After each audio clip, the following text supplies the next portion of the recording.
Calme apparent sur la plage de Pen 13 ce week-end. À l'autre bout de la grève, autre ambiance. Quelques fous de vitesse avec leurs drôles de machines enchaînent les longueurs à plus de 60 km/h au ras du sable. Bienvenue à la finale des championnats de France de chars cerfs-volants. Enfin presque.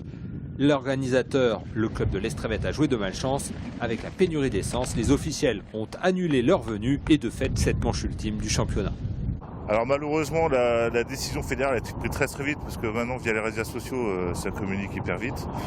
Et à midi et demi, vendredi dernier, j'ai appris la nouvelle qu'en fait la décision fédérale était d'annuler du coup cette finale de championnat de France. Bien sûr, un peu déçu, surtout que la décision a été prise au dernier moment, donc on était déjà sur la route lorsque on l'a su. On a quand même décidé de venir, bon nombre ont décidé de venir pour soutenir le club, et puis les prévisions étaient bonnes, donc quand on a su que quand même des manches allaient être lancées en convivial, non officiel, on s'est dit allez on y va, on va rouler, on va se faire plaisir, on va faire plaisir au club qui a organisé, qui s'est décarcassé pour nous.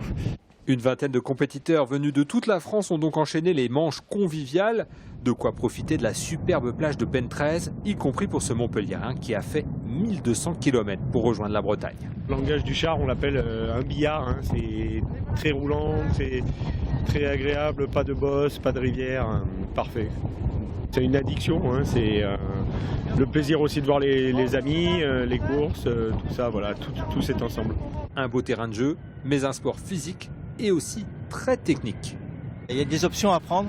Chacun choisit en fonction de la surface de sa voile, des pneus qu'il a choisis, et beaucoup d'options, comment il a gonflé ses roues.